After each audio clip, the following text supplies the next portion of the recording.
en alguna zona. Hay dos tipos habitualmente, una que se llama infantil, que habitualmente la coartación está arriba del ligamento arterioso, y la del adulto que está abajo. La del adulto tiene que diagnosticarse en los primeros meses de vida.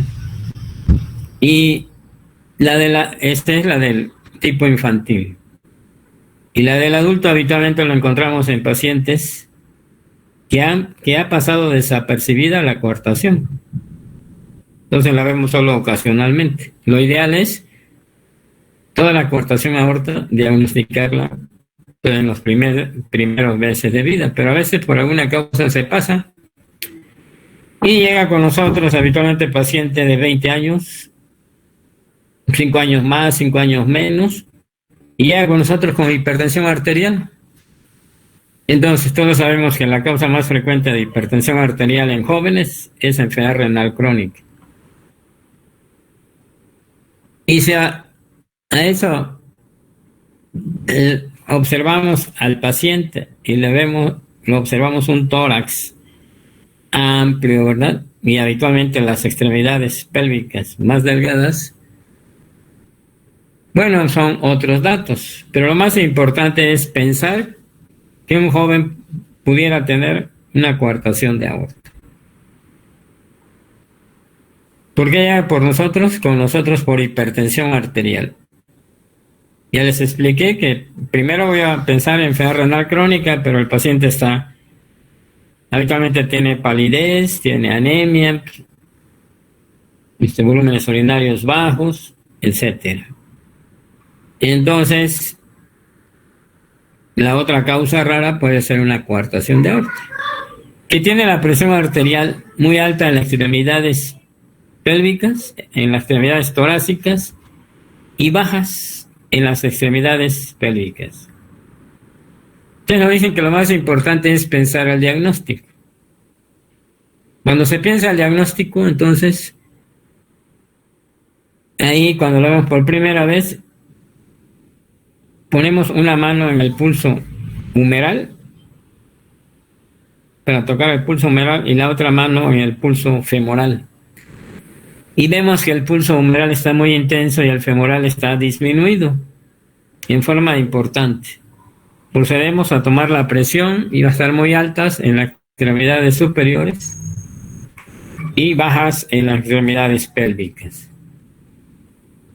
Ya si tenemos mucha curiosidad y le escuchamos la región interescapular, del lado izquierdo podemos encontrar un soplo sistólico en esa zona. Pero si no lo pensamos, no lo vamos a escuchar, ¿eh? Lo más importante es hipertensión arterial en las extremidades torácicas y bajas en las extremidades pélvicas. Eso es, desde el punto de vista clínico, la sospecha, la manera como vamos a hacer cuando sospechemos coartación de aorta. En la radiografía, de una vez vamos a decir sus hallazgos. Erosión del borde inferior de la costilla, habitualmente de las 4 a la 7ª. Sin embargo, si no me dijeran datos clínicos, no vería esta erosión.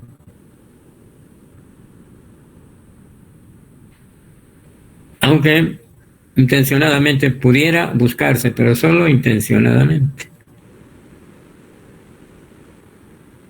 El signo de Roesler se llama erosión del borde inferior de la costilla, porque ahí pasa el paquete vascular, entonces la arteria.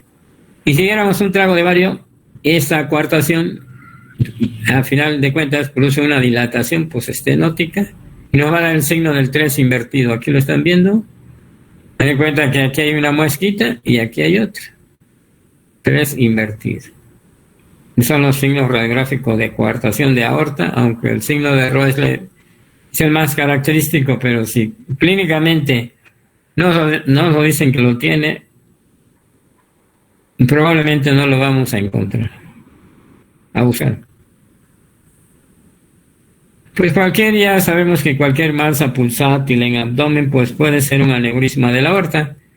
Sin embargo, en el curso no vamos a ver alteraciones de los vasos, solo vamos a comentar coartación de la aorta y todos los problemas cardiovasculares. Por curiosidad también comentamos el síndrome de Lerich. ¿Qué es el síndrome de Lerich? Lo describió como trombosis gradual de la bifurcación de la aorta abdominal por esclerosis. Vemos pacientes diabéticos hipertensos con insuficiencia arterial crónica de miembros pélvicos y de repente se agudiza. Lo más probable es que tenga síndrome de Lerich, quiere decir esclerosis o aterosclerosis de las ilíacas, es decir, en la bifurcación de la aorta, en las arterias ilíacas. Y eso fue lo que describió Lerich. Y obviamente el dato clínico es lo que conocemos como claudicación intermitente. ¿Ustedes qué piensan que es claudicación intermitente? Clínicamente, ¿cómo es este dato clínico? ¿Alguien puede comentar? Yo, doctor, recuerdo que la claudicación intermitente es cuando, por ejemplo, si se tienen las piernas, la persona empieza a caminar y le empieza a doler mucho y luego ya empieza a quedarse en reposo y se le quita el dolor. Exactamente, cuando camina, esa insuficiencia arterial se agudiza y empieza con dolor y se tiene que detener. Y de acuerdo al grado de obstrucción será la distancia que pueda caminar antes de tener dolor.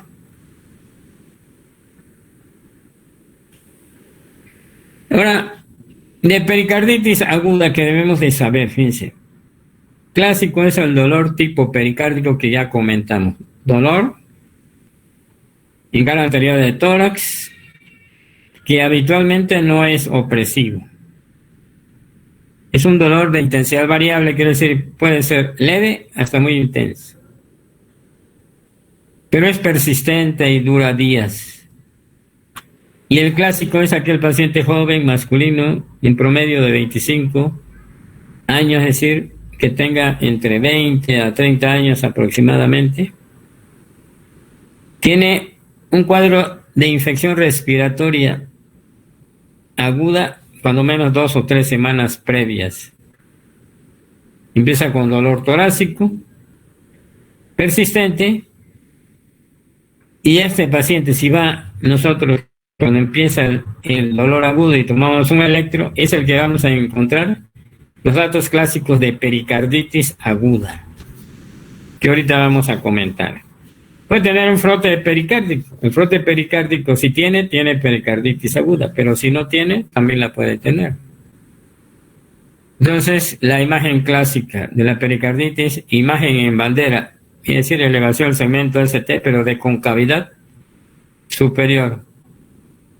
Y el PR, este espacio, habitualmente tiene una inclinación o un descenso, que solo lo observamos en pericarditis, pero solo este dato radiográfico no. Tiene que estar la imagen en bandera que nos dice que está elevado en casi todas las derivaciones, menos en ABR, que es negativa.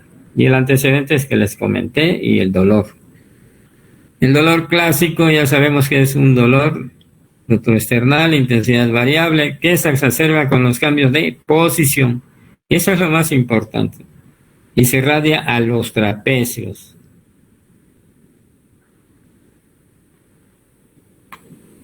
Y calma con la posición de sentado inclinado hacia adelante. Y recordamos también, porque vamos a ver tamponaje cardíaco así en forma general, porque ustedes lo ven en otra materia, lo que conocemos como tríada de Beck. La tríada de Beck fue descrita en pacientes con tamponaje cardíaco de origen traumático. Y consiste en disminución de la presión arterial, ruidos cardíacos apagados y elevación de la presión venosa. Hay dos tipos de pacientes que lo podemos encontrar. Aquel que va en el volante, no lleva cinturón de seguridad, sufre un accidente, contusión en tórax, y empieza con estos datos clínicos. Y habitualmente llega chocado, es un paciente con presión arterial baja, no se escuchan los ruidos cardíacos apagados y sus condiciones generales son muy malas. Pero no le encontramos un sitio de sangrado, porque si no, no sería tamponada cardíaca, sería un choque hipovolémico. Ni tanto oculto en abdomen, tórax o extremidades. La estrella de Beck. Y el otro tipo de paciente es aquel que sufre una herida en cara anterior de tórax por un arma punzocortante. Habitualmente cuando es un proyectil de arma de fuego, pues el paciente fallece porque causa una lesión muy importante. Entonces, heridas punzocortantes en el área precordial. Entonces, triada de Beck consiste en hipotensión arterial, lo que describió Beck como disminución de la presión arterial. Hipotensión arterial. Ruidos cardíacos apagados, no se escuchan los ruidos cardíacos. Y revisamos las venas yugulares y están ingurgitadas. Digamos, elevación de la presión venosa, es decir, ingurgitación yugular y otros llaman plétora yugular. Si estuviera chocado el paciente, pues las yugulares estuvieran colapsadas. Es la triada de disminución de la presión arterial, ruidos cardíacos apagados y elevación de la presión venosa. O podemos decir también hipotensión arterial, ruidos cardíacos muy disminuidos de intensidad y ingurgitación yugular. Pero está expuesto en este orden así, porque así lo describió Beck, ¿no? Por eso decimos disminución de la presión arterial, ruidos cardíacos apagados, elevación de la presión venosa. ¿Qué significa tamponade cardíaco? Colapso de las cavidades derechas del corazón. ¿Por qué? Por aumento de la presión intrapericárdica. La causa puede ser aguda, como un trauma, o crónica, cuando se va acumulando cierta cantidad de líquido en el pericardio, pero poquito a poco, que tarda bastante tiempo. Cuando esa presión es suficiente de intrapericárdica para empezar a colapsar las cavidades derechas del corazón, decimos que entonces tiene tamponade cardíaco. Y obviamente si no se llena el ventrículo derecho, pues tampoco el izquierdo y el paciente va a fallecer. Entonces el tamponamiento cardíaco es agudo y la causa puede ser aguda o puede ser crónica. De pericarditis constrictiva realmente es una enfermedad bastante grave. Solo vamos a mencionar que clásicamente a la auscultación se conoce lo que conocemos como el knock pericárdico. Ten cuenta que el pericardio está rígido, calcificado. Y en el momento que se llena el ventrículo, los ventrículos chocan contra el pericardio y suena así como un golpe knock pericárdico. Y este dato clínico fue descrito por Liam y se llama chasquido protodiastólico de Liam. Pero en realidad encontrarlo es muy raro, ¿eh? Es bastante raro encontrar una pericarditis constrictiva. Y también tiene el pulso paradójico.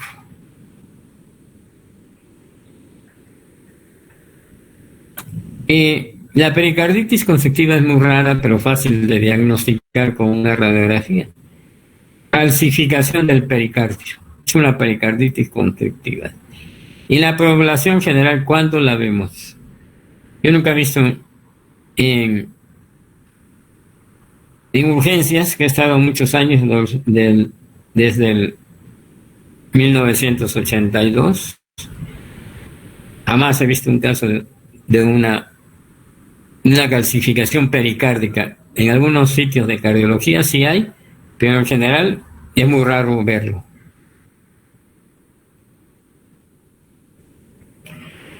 Síndrome vasculoespasmódico. Decimos que la hipertensión arterial es el asesino silencioso.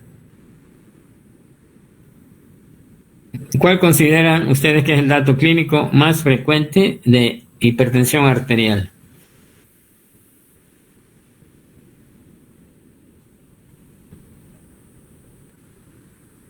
¿Quién quiere comentar? Dato clínico más frecuente por lo que busca ayuda un hipertenso. Recién no conocido. Conocido ya nos dice. Es por los soy acúfenos hipertenso. ibuprofenos, ¿no?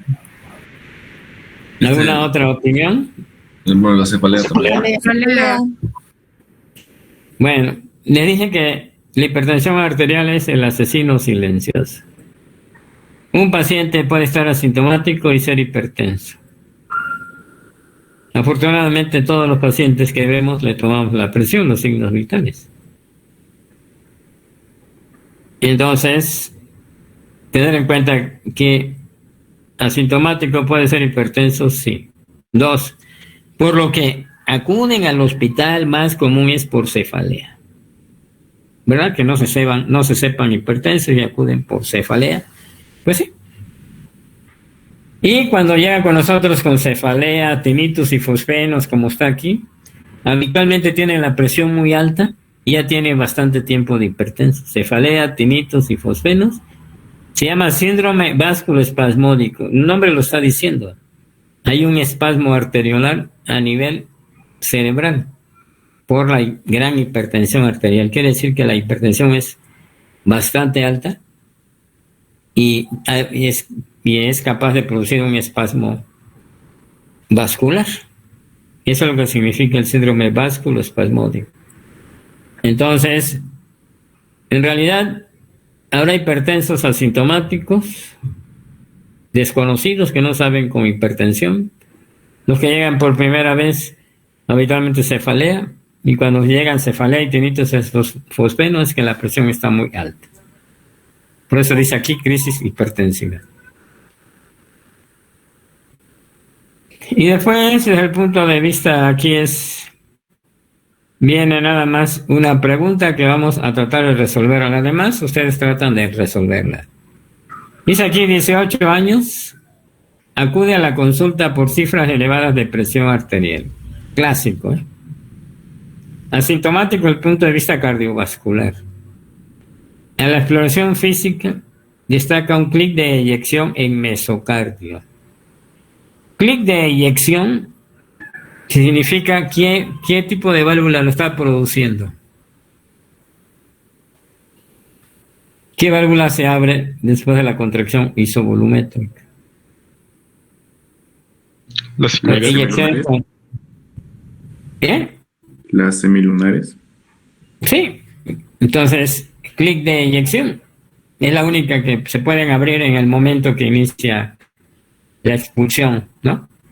Y foco aórtico. Quiere decir que es la aorta. Sin soplo marcado, sí, no hay soplos. Una marcada disminución de la amplitud del pulso en las extremidades inferiores. Quiere decir que le tomaron el pulso, le pusieron un dedo en el pulso humeral y otro en el pulso femoral para ver cómo estaba ese pulso.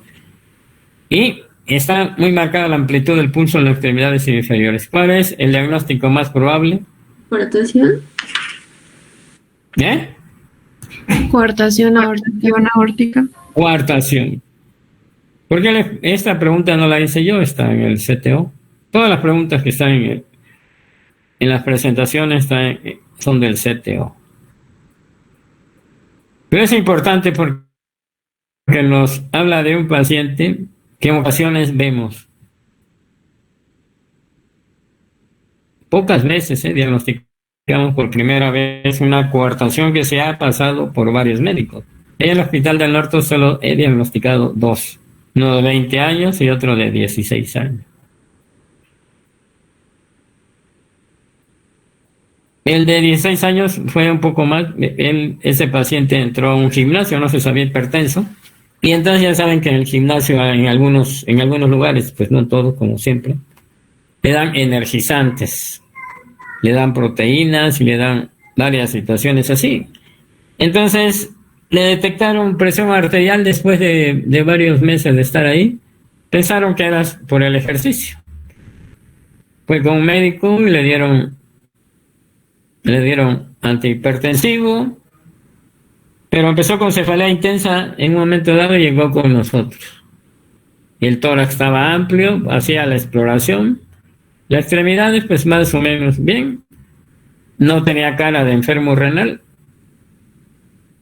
Entonces le tomamos el pulso a nivel humeral y femoral y vimos que estaba disminuido. Le tomamos la presión arterial, muy baja en las extremidades pélvicas y alta en las extremidades torácicas. Una tomografía, una angiotomografía nos dio el diagnóstico de coartación de aorta. Si hubiésemos dedicado nada más a tratar de ver la presión arterial, a lo mejor se lo bajamos porque tenemos muchos medicamentos, pero iba a seguir pasando desapercibido. Aquí ningún paciente debe llegar con coartación aorta de 18 años. ¿Por qué? Se debe diagnosticar antes. Pero en caso de que se pase, pues tenemos que detectarlo. Y el otro de 25 años también estaba en el consultorio, llegó por presión alta. Pues como yo repaso siempre la patología, pues es más fácil, no tenía enfermedad renal. Bueno, pues hay que tomar la presión. El pulso primero y después la presión, muy alta en las extremidades superiores e inferiores. Voy a ver la radiología, dice sí, cuando tengas la urea de creatinina me avisas, porque para poner medio de contraste necesitamos ver la función renal. Y él hizo la tomografía y fue una coartación de aorta. Al principio no me creía lo de rayos X, pero se lo voy a hacer porque ya te conozco, y sí fue una coartación de aorta. Son los únicos dos casos. Pero fíjense, desde 2008 hasta el 21, pues, ¿cuántos años para poder ver? En el IMSS nunca había una coartación de aorta en un joven. No diagnosticada, ocasionalmente lo vemos, pero ya diagnosticada. Es una enfermedad rara más que común. En pediatría es un poquito más común, pero aquí en el adulto no.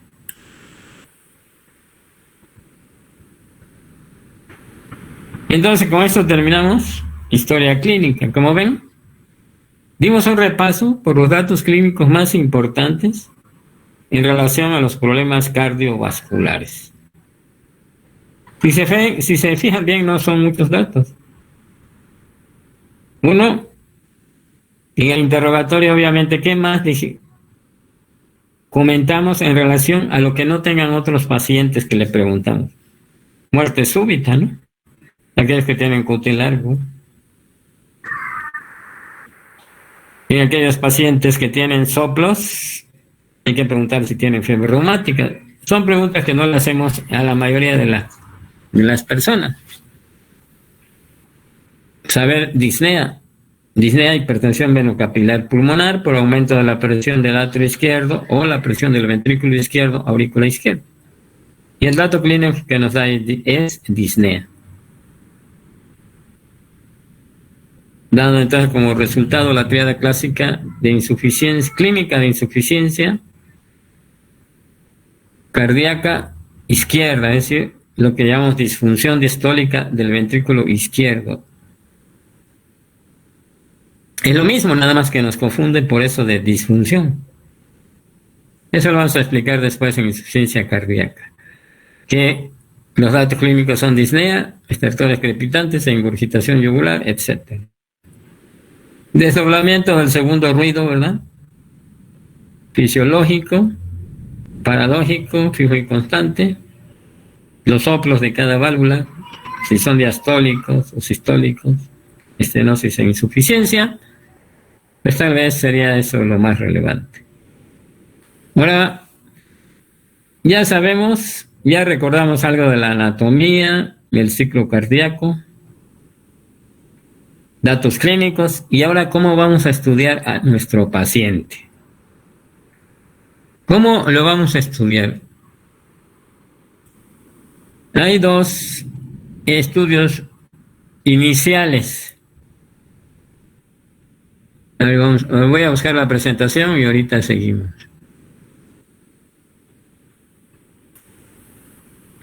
Dos estudios iniciales que debemos de hacer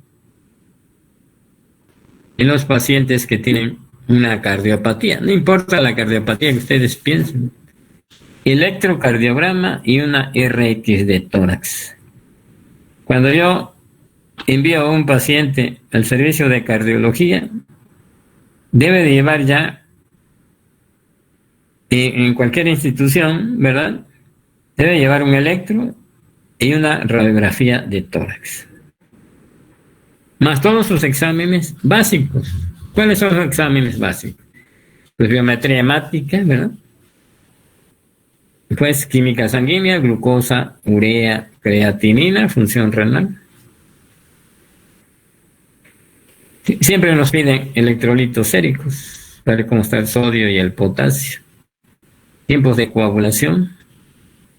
En cardiología siempre es conveniente perfil de lípidos, sobre todo en las personas de más de 40 años, para ver colesterol alto y lipoproteínas de baja densidad. Por eso pedimos perfil de lípidos, no solo colesterol total.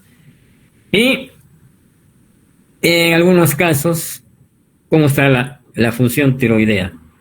Lo que llamamos TSH, no es necesario la prueba de función tiroidea completa, sino TSH, hormona estimulante del tiroides. Sobre todo aquel paciente que tiende a tener taquicardia o bradicardias, para que no se vaya a pasar un hipertiroidismo o hipotiroidismo.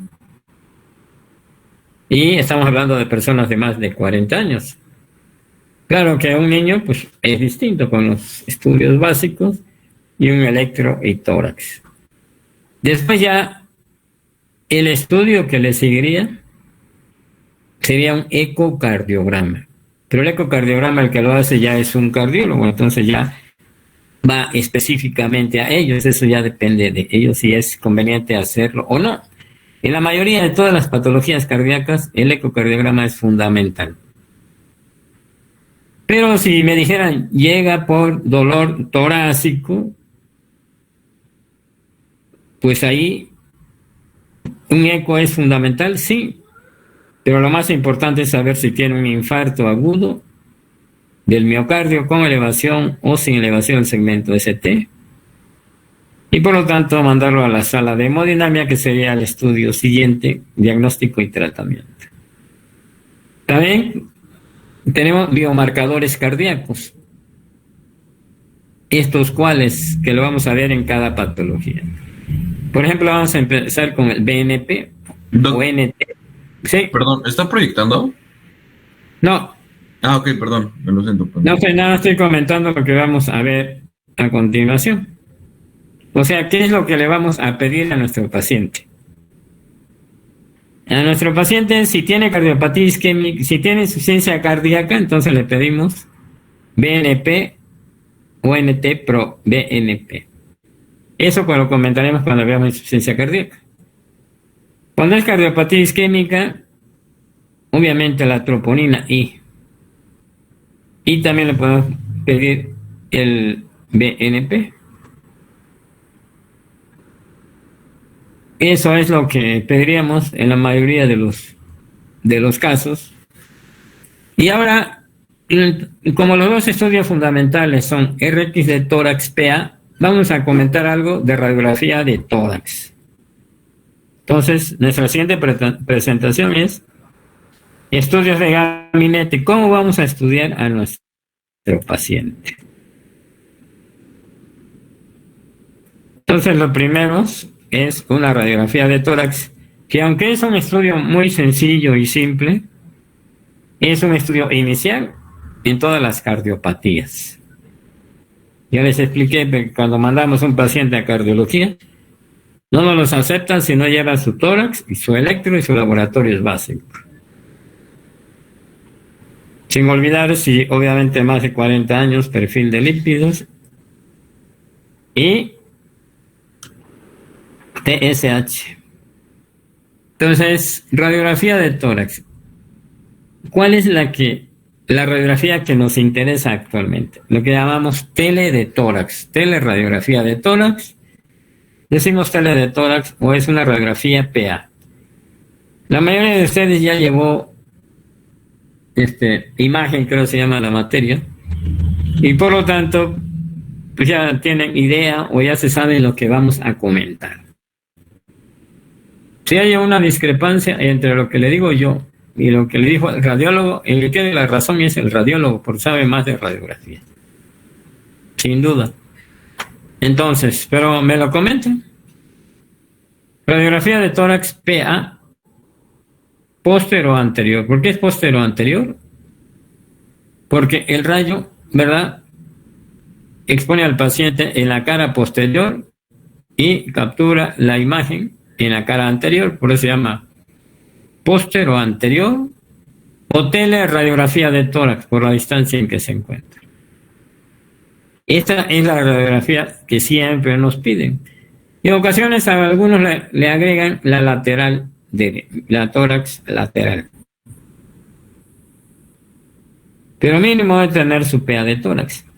La distancia entre el paciente y la placa en una teleradiografía de tórax es aproximadamente de 1.8 a 2 metros. Por lo cual existe una deformidad mínima de la silueta cardíaca menos del 8%. Por lo tanto, es una buena radiografía para valorar cardiomegalia. Si la radiografía que le tomaron al paciente es una AP antero-posterior, quiere decir que aquellas que se emplean portátil o cuando se acuesta el paciente en la mesa de rayos X, la distancia es menor. Por lo tanto, vemos que el corazón está grandote. En esas placas no debemos valorar el tamaño cardíaco, a menos que sea demasiado grande. ¿Por qué? Porque está magnificada la silueta cardíaca. ¿Queremos valorar silueta cardíaca? Hablar de cardiomegalia, tenemos que tomar una teleradiografía de tórax, PA. Y cuando veíamos anatomía decíamos que dos datos importantes es: este lado es derecho, este es izquierdo. Entonces, perfil derecho del corazón en la radiografía, vamos a ver dos perfiles, el derecho y el izquierdo. Y decimos, el perfil derecho que encontramos, aurícula derecha, vena cava superior, callado o botón aórtico, arco de la pulmonar, ventrículo izquierdo. La aurícula izquierda, a menos que esté crecida, vamos a encontrar otro arco, si no, no. Conclusión, dos arcos derechos, aurícula derecha, vena cava superior. Tres arcos izquierdos, botón aórtico o callado aórtico, arco de la pulmonar, ventrículo izquierdo. Claro que no voy a meter, como cuando ustedes estudiaron imagen, que una radiografía debemos de ver inicialmente, ¿verdad?, que una radiografía de tórax solo debe verse en los tres cuerpos vertebrales, no toda la columna. Entonces decimos que está sobreexpuesta. Es decir, los rayos X fueron mayor cantidad. Y algunos le llaman penetrada, pero en realidad, por ejemplo, un cuerpo extraño sí penetra el tórax. Pero los rayos X no, nada más exponen al tórax a la radiación. Por eso hablamos de sobreexpuesta. No lo llaman penetrada, pero entendiendo lo que no es sobreexpuesta o subexpuesta. Viendo los tres cuerpos vertebrales, que la tráquea está en el centro, etcétera, etcétera. Eso ya, pues. Y que la radiografía debe verse de afuera hacia adentro, pero nosotros empezamos pues ya directamente, porque en teoría ya saben algo de rayos X. Perfil derecho, perfil izquierdo del corazón. Perfil derecho. A ver, un momentito.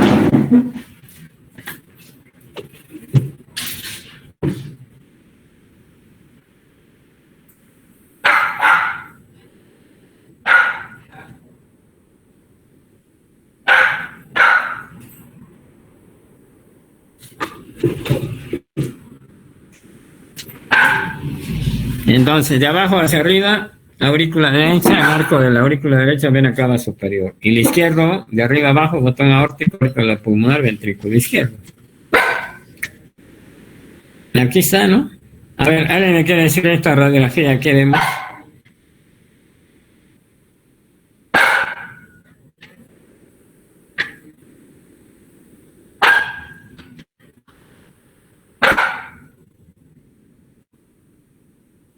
¿Quién quiere comentar?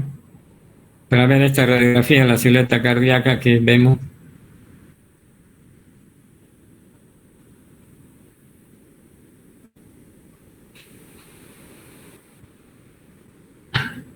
¿Nadie?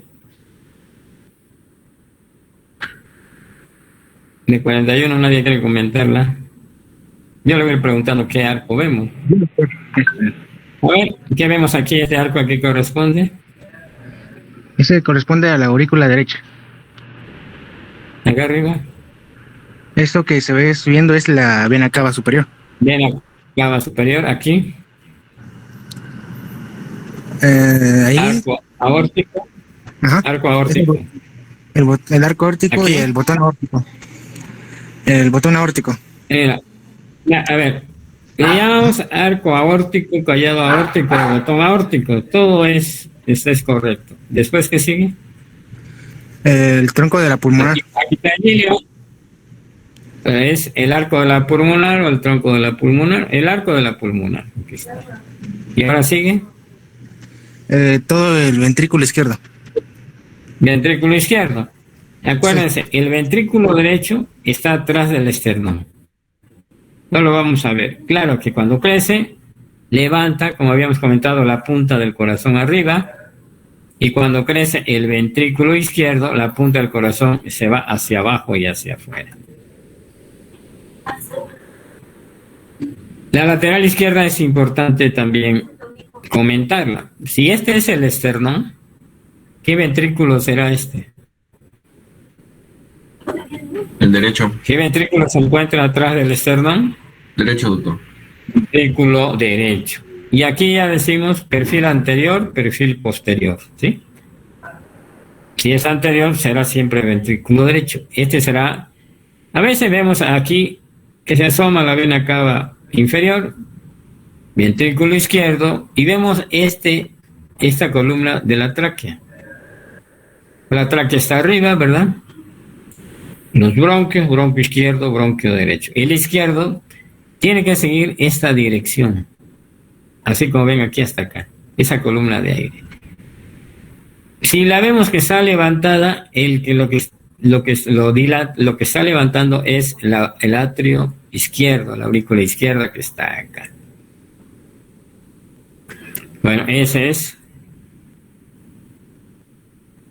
Y ahora, en una teleradiografía de tórax, nuevamente, si la placa no es una tele de tórax, no vale el índice cardiotorácico.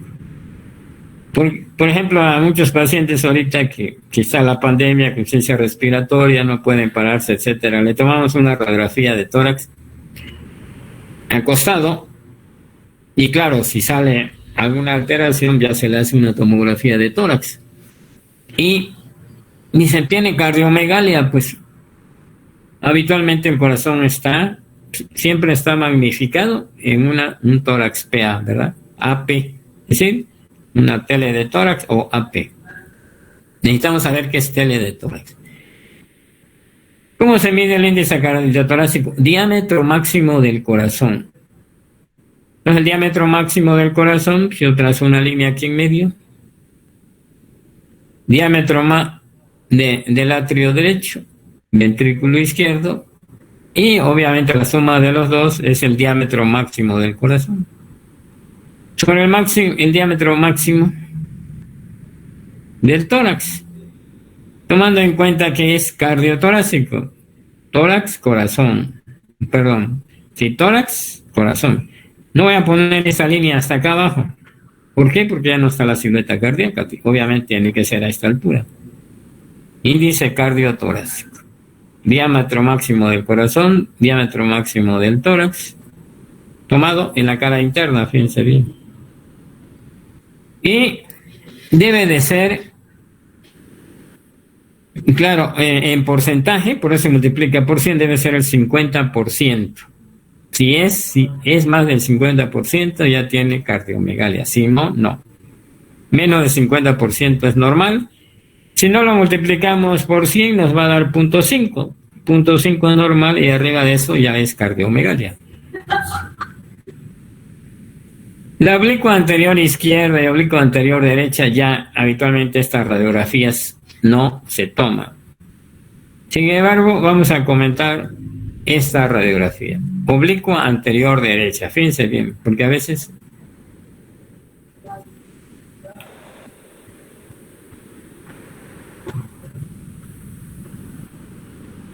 vamos a comentar las relaciones que hay del atrio izquierdo con el bronquio izquierdo. Si crece, el atrio izquierdo levanta el bronquio izquierdo, por lógica tiene que ser el izquierdo. Y si lo levanta, vemos que aquí está la aorta, la arteria pulmonar, rama izquierda y rama derecha, y aquí una asa del nervio recurrente, que pasa aquí abajo.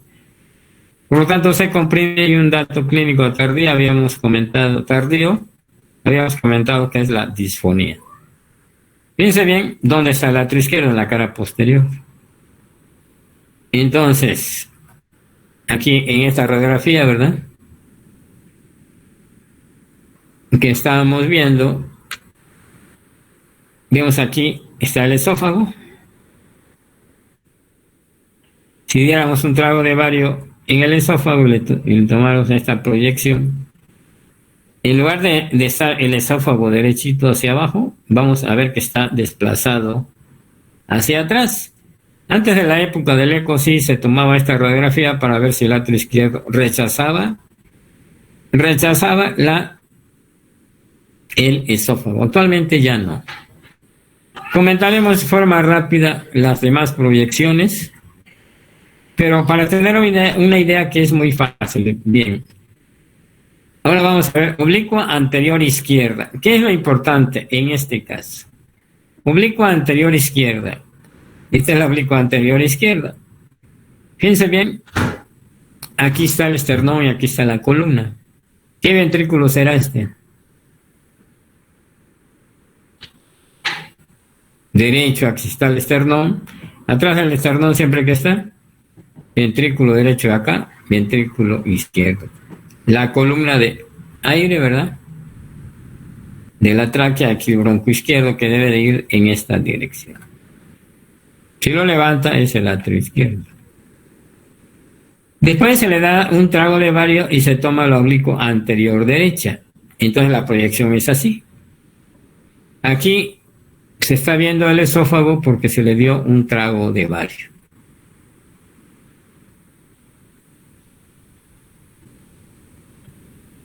Entonces, ahora aquí está la columna y aquí está el esternón. ¿Qué ventrículo será este? ¿Ventrículo qué? Atrás del esternón, ¿qué ventrículo está? Derecho. Derecho. Nunca nos vamos a confundir, ¿eh? Si aquí está la columna, aquí está el esternón. Aquí está la columna, aquí está el esternón, aquí está la silueta cardíaca, ventrículo derecho. Por eso cuando vemos varias proyecciones empezamos a confundir y no sabemos cuál es cuál. Busquen la columna, silueta cardíaca, y el siguiente será el esternón. Perfil anterior, perfil posterior, ¿no? Y aquí ya habíamos comentado que sí, el atrio izquierdo está crecido, el esófago, la columna de bario, entonces se va a rechazar hacia atrás. Y la lateral izquierda, nuevamente esternón, perfil derecho, perfil izquierdo, la columna de aire que sigue esta proyección, después el tronco de la arteria pulmonar en esta zona. Y ahora bien, vamos a pasar a lo siguiente. Pero eso será mañana que sigamos con la radiografía de tórax por el tiempo.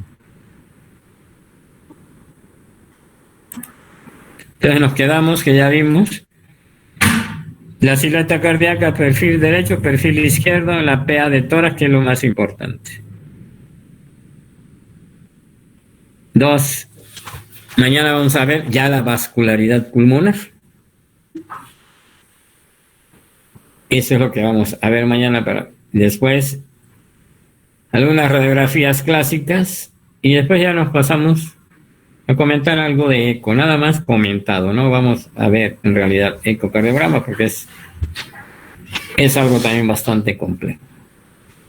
Bueno, nos veremos mañana. Hasta luego. Gracias, doctor. Gracias.